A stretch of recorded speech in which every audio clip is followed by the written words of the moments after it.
At 6:17 on a Monday morning, Daniel stood in the middle of an empty apartment, holding a cardboard box that contained almost everything he had left. His expensive watch was gone. His car was gone. The company he had spent 12 years building was gone. Even the apartment around him no longer belonged to him. But strangely, the thing that hurt most wasn't losing the money. It was finding an old photograph at the bottom of a drawer. 3 people stood in it: Daniel, his wife Sarah, and their 8-year-old daughter Mia. Daniel stared at the photograph for a long time. Then he whispered, "When did I stop being that man?" He didn't know it yet, but the answer had started years earlier, and it had almost cost him everything.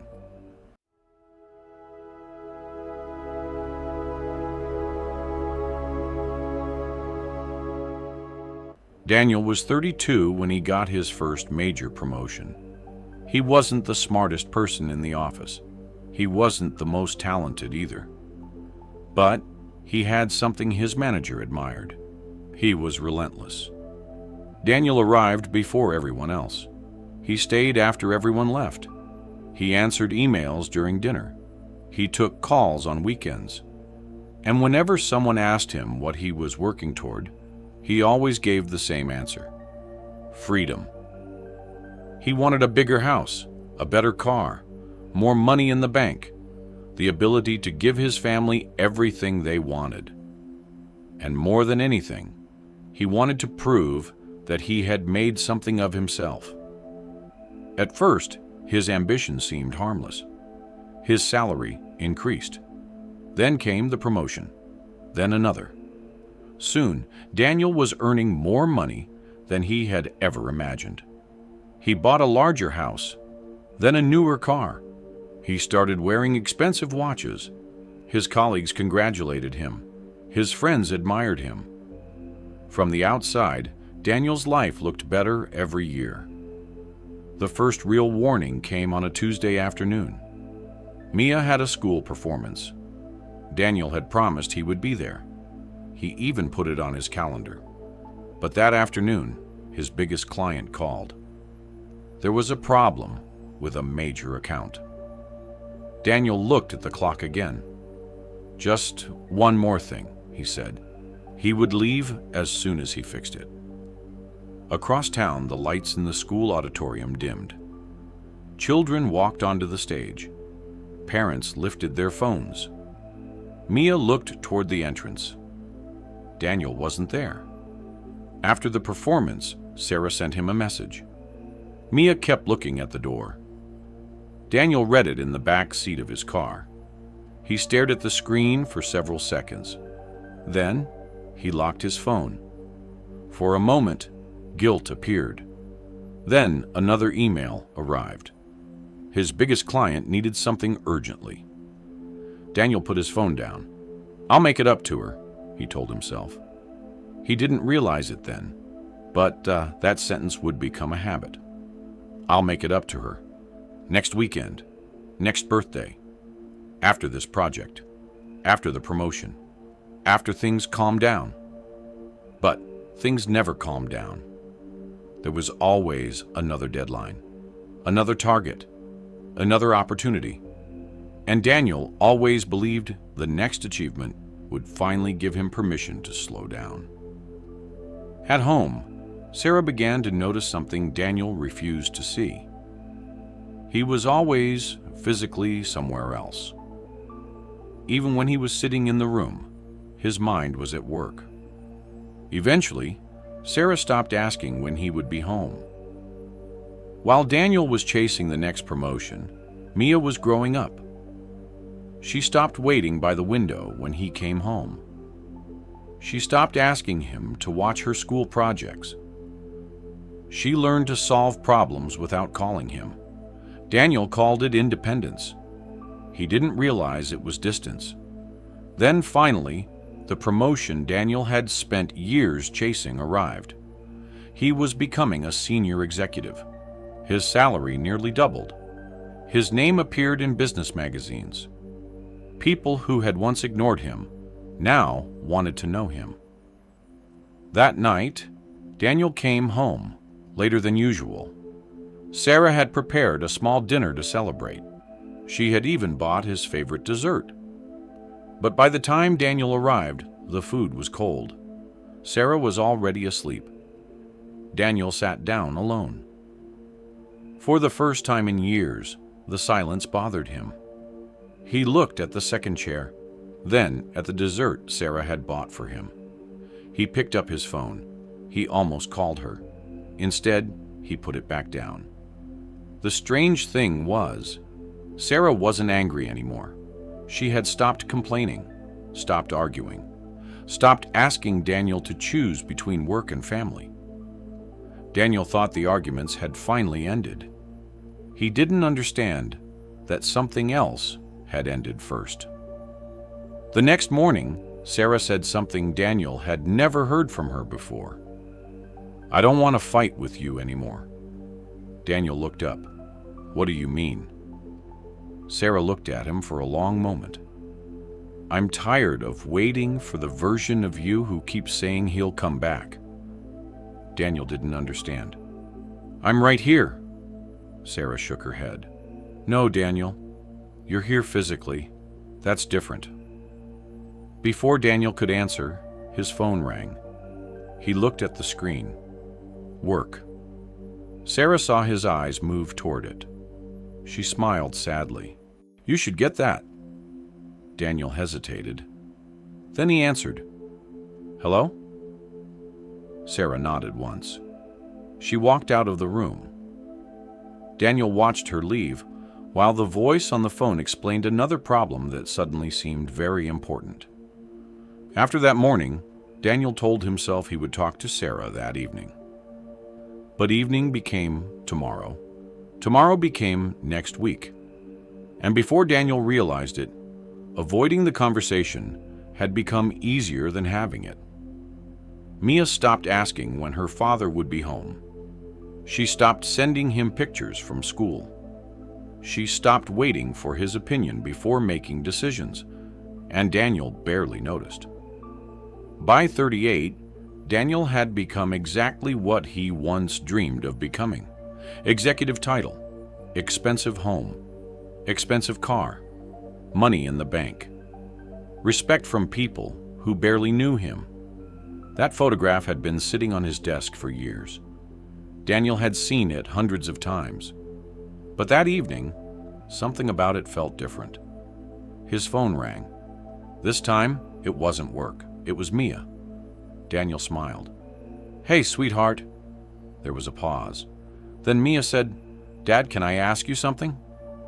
"I got accepted," Mia said. Daniel sat up. "Accepted where?" She told him. It was the university she had dreamed about for years. Daniel smiled. "That's amazing." Then Mia asked, "Dad, will you come with me to the campus visit?" Daniel didn't answer immediately. He looked at his calendar. There was an important meeting that same day. He could hear the disappointment before Mia even spoke. "You have a meeting, don't you?" Daniel sighed. "It's important." Mia was silent. "Okay, Dad." After the call ended, Daniel remained in his chair. He stared at the photograph. For the first time, he wondered how many moments he had already missed. But instead of calling Mia back, he opened his laptop. He had work to finish. That night, Daniel stayed at the office until almost midnight. When he finally stepped outside, the city was quiet. He stood beside his car and looked up at the office building. Thousands of lights surrounded him. He had everything he once wanted. And for the first time, he wasn't sure he wanted it anymore. At 6:17 the next morning, Daniel's phone rang. It was his CEO. Daniel answered immediately. "We have a serious problem. There had been an unexpected investigation into one of the company's major accounts, and Daniel's division was at the center of it." By 8 o'clock, Daniel was sitting in an emergency meeting. Lawyers were there. Senior executives were there. Documents covered the table. Everyone wanted answers. Daniel had spent years building his reputation. Now, in a single morning, he could feel it slipping away.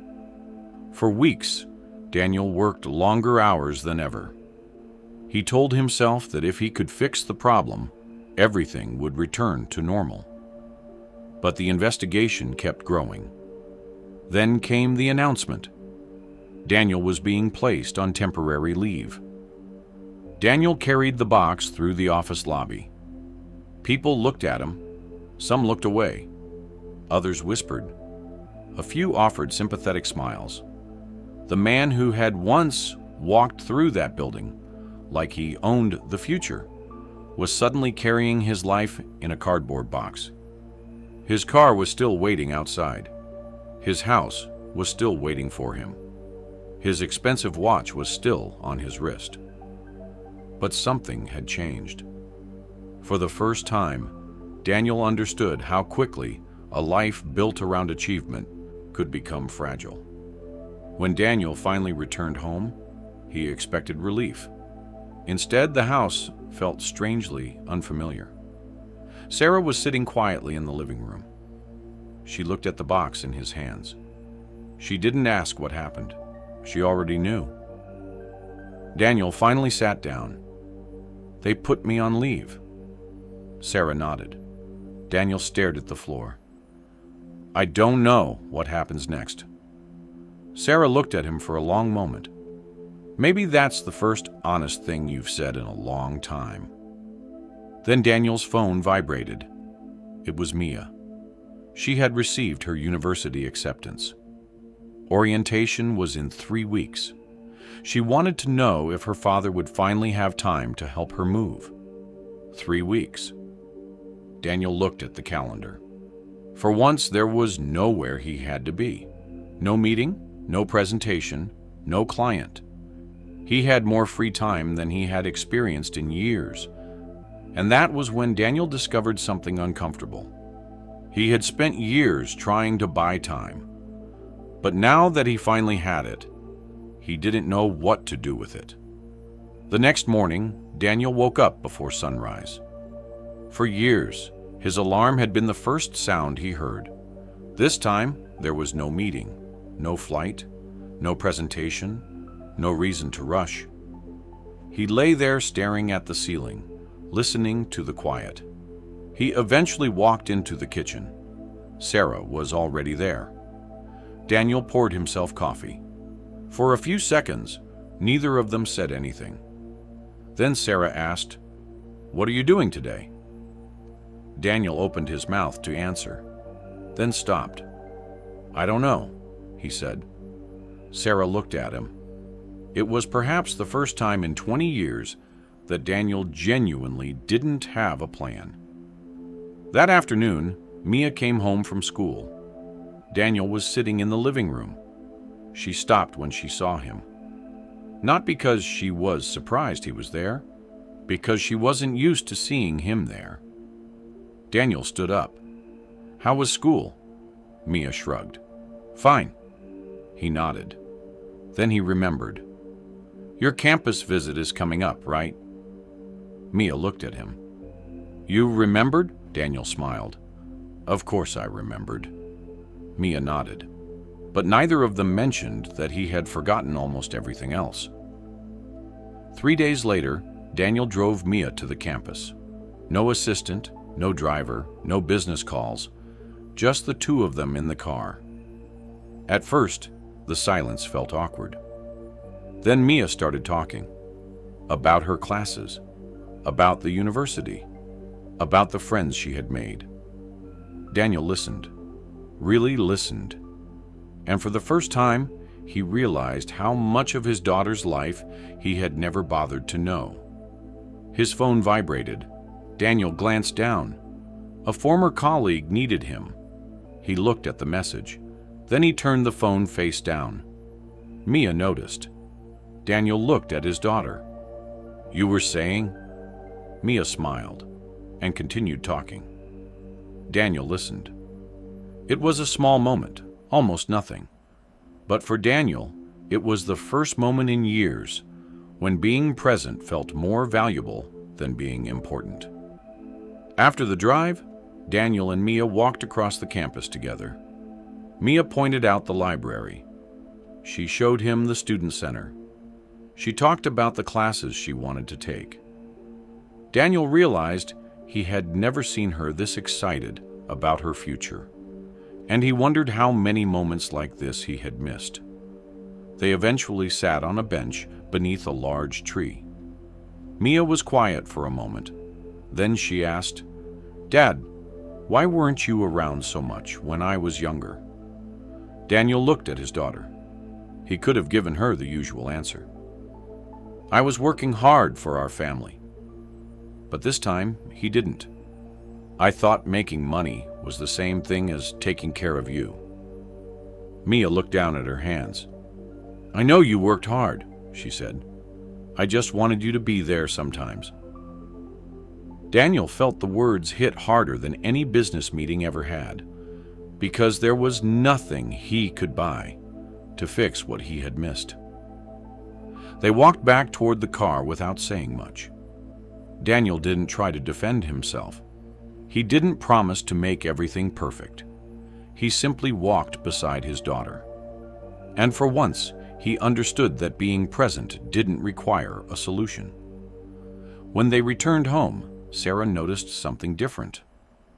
Daniel wasn't talking about work. He wasn't checking his phone. He was telling her about Mia's plans. And Sarah listened. Later that night, after Mia went upstairs, Sarah asked, "Are you really going to change?" Daniel didn't answer immediately. He looked toward the stairs.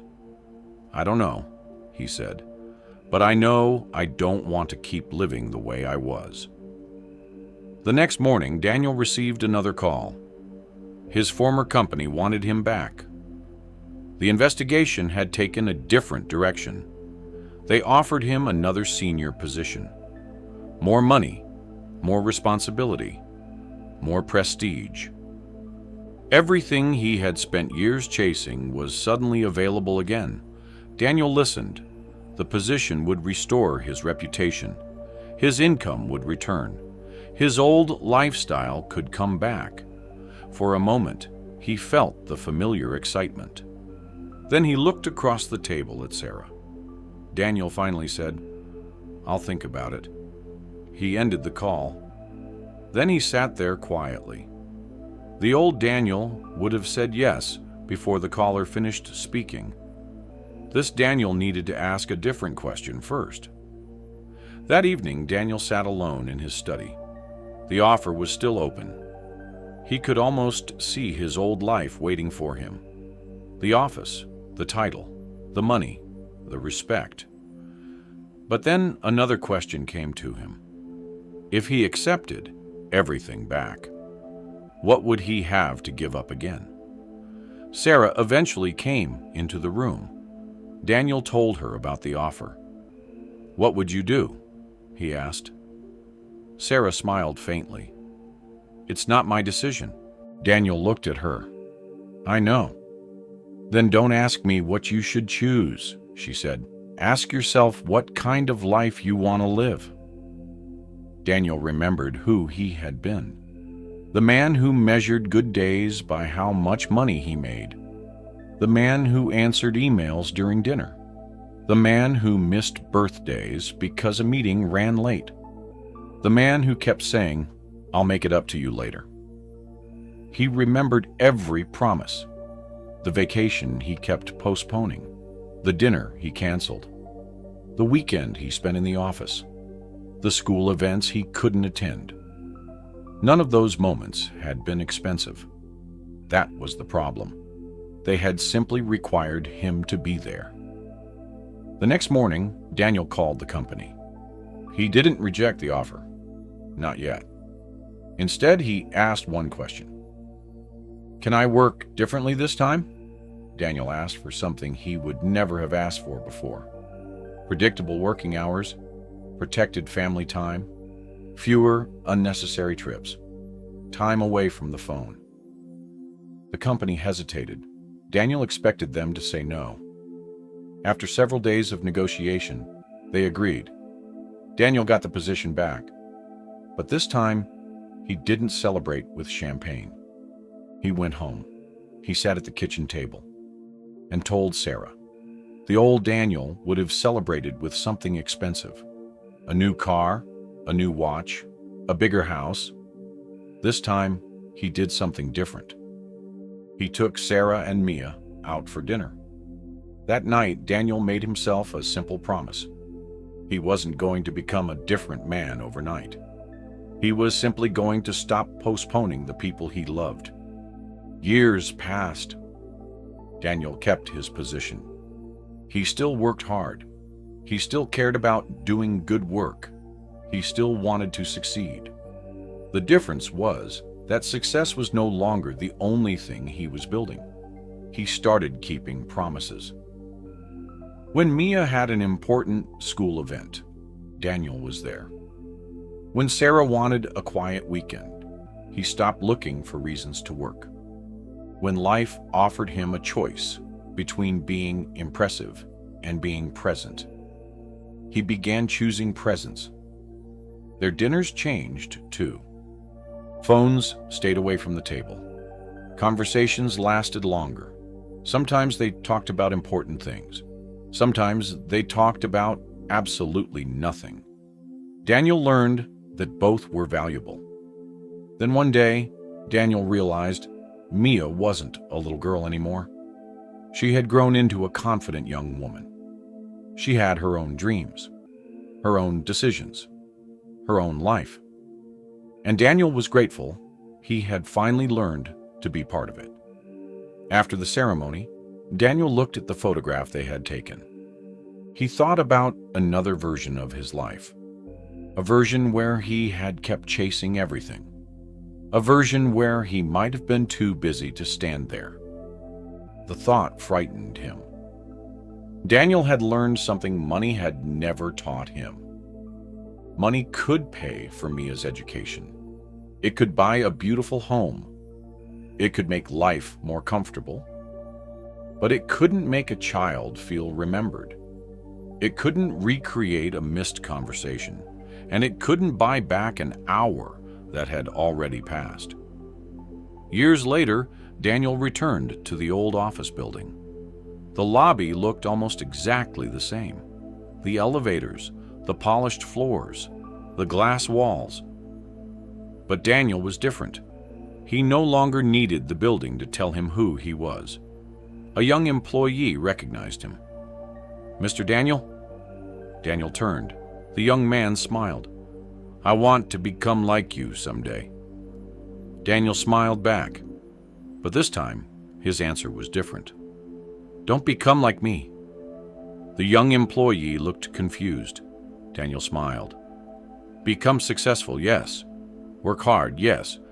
But don't wait until you lose something important before you realize its value." Daniel never stopped working. He never stopped dreaming. He never stopped wanting to improve. He simply stopped confusing success with the things that mattered most.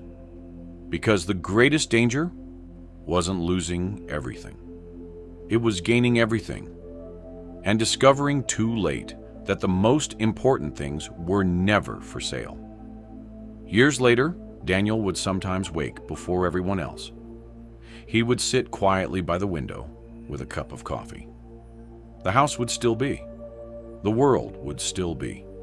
And he would think about the man he used to be. He had once believed life was about getting more. More money, more recognition, more success. Then life took almost everything away, just long enough for him to finally understand what he already had. And if you're ready to build that same kind of discipline in your own life, I created something to help you. It's called the 30-Day Discipline Workbook. It's a practical journey designed to help you take action, reflect, build consistency, and keep moving forward, one day at a time. It's simple, practical, and affordable. If you'd like to check it out, the link is in the description, and I've also pinned it in the comments section. You can click the link and take a look for yourself. Start where you are. Take the first step and see what you can grow.